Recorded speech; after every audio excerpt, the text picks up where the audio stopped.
Ah, sabi ko dun, Ito lang ha, kasi hindi lahat ng Maxwell meron, nandito sa Gangnam.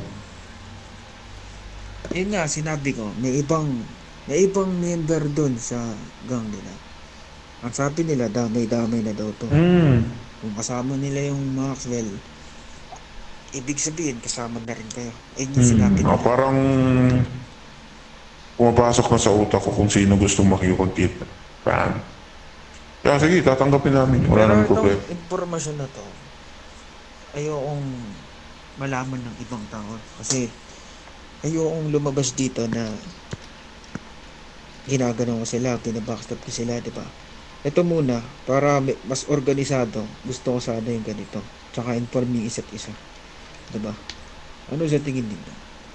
Sana walang munang lumabas na impormasyon sa ibang tao o ibang miyembro ninyo. Kayo lang muna, kaya higher ups lang yung pinatawag ko. May Hmm. may ano lang ako tungkol diyan. Kailangan ba lahat ng miyembro ng Maxwell kasama sa pag-uusap na 'yan? Hmm. Sabi nila, oo daw. Kasi Paano pag hindi namin pinapasama yung iba? Kasi syempre ayaw namin buhay, di natin alam anong mangyayari, di ko naman hawak mga utak nun. Kasi alam natin na mas makaramihan sa Maxwell is babae. Kailangan naman, di ko naman hahayaan na ipapadala sila doon, tapos may mangyayari na masama. Di naman kaya ng konsensya na mangyayari. Kasi regarding dyan, ano, siguro, papatawag ko na lang ulit sila. Papatawag ko si, basta yun, papatawag ko sila kung yung about dyan sa, sinasabi mo. Kasi, lilinawin ko muna yung mga possible na mangyayari. Kasi sabi nila, ayaw na nilang patagalin. Gusto na nilang tapusin o ba, parang ganun. Kasi, sige, yun, sasabihan ko sila. Ipapadala ako ng mensahe para sa kanila about dun.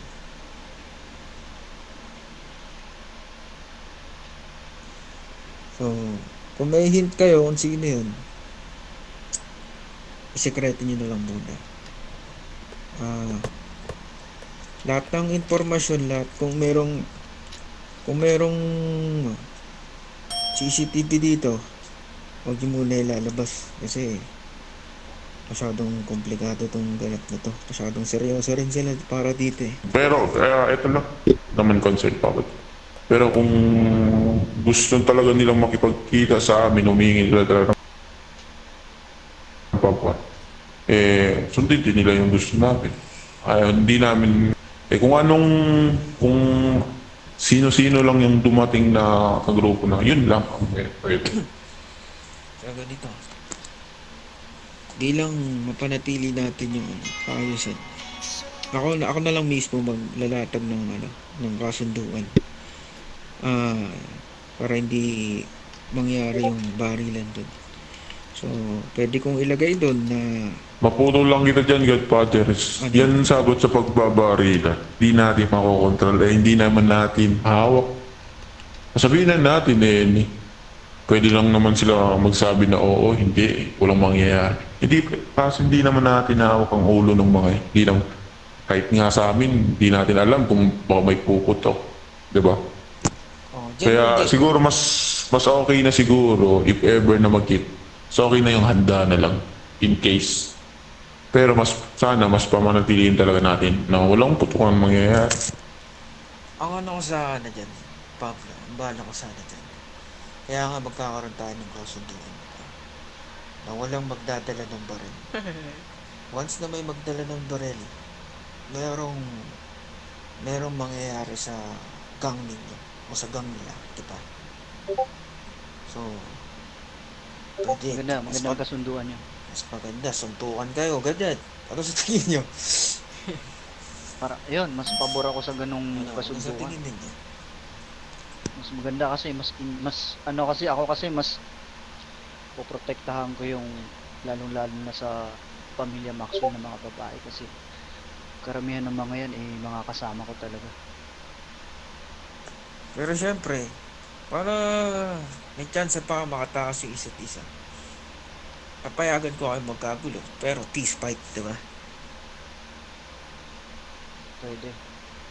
Para syempre mas maayos, mas makasigurado tayo para dyan na may basbas yung pag-uusap nyo. Kasi pag wala ang basbas ko dyan, talagang barilan yung magaganap dyan, di ba?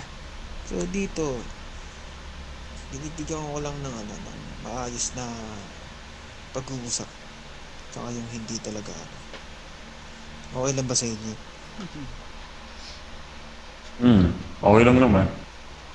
Walang So problema kayo, sa akin. mamili kayo. Papapiliin ko kayo ngayon. Mamili kayo. Kung sangayon kayo dun sa bibigay kong kasunduan o hindi. Para sa akin, sangayon naman. Okay naman sa akin. Sangayon naman, no? So, sige. So, inform ko sila about dyan. So, hintayin nyo na lang. So, meron pa tayong ibang pag-uusapan kasi. Diba? So, ayun. Tapusin muna natin yung about doon. So, nakapili na kayo. Abangan nyo na lang yung informasyon about dyan. So, ngayon i-introduce ko sa inyo sa yung mga tao na nandito. So, unang-una, si Audrey Pagati, isa yan sa mga sekretarya ko. So, Si Audrey Pagati. Parang Wait. natatandaan na siya. Hindi ako yun ah. Ay, wala akong sinasabi. Sinabi ko lang may natatandaan. Hindi ko naman sinabi na ikaw. May natatandaan na ako sa pangalan.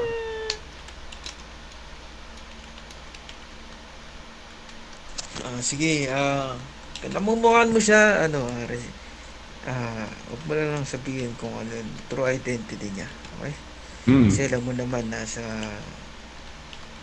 ano tayo, pribadong business na pinag-uusapan. Huwag mo na lang huwag mo na lang sabihin kung kilala mo siya ng lubos. So, si Audrey, napakilala ko, Audrey. Pakalala na ako. Audrey Pagati nga pala, sekretary ni Godfather. Yan, ang Okay. ina. Kung kailangan nyo ng kagamitan dito, katulad ng barel, droga, materyales, siya lang kukontakin nyo. Kunin nyo yung contacts nila kung kailangan nyo ng mga kagamitan na katulad ng Ba't diretso? Sige lang. 37. bigyan mo yung Yun. number. Hmm. Kailangan nyo ba ng dito ang gamit? Hindi. Gamit. Yeah, actually, kailangan talaga na. Sige, habang nandito kami, pag-usapan natin maya. Tapos sila natin itong papangilala. Yung mga kasunod na impormasyon about sa pinag-usapan natin kanina. Sila yung mga maghahatid ng mga mensahe para sa inyo. Pupuntahan kayo niyan sa base ninyo. Right? So okay ba kayo dun, Kram?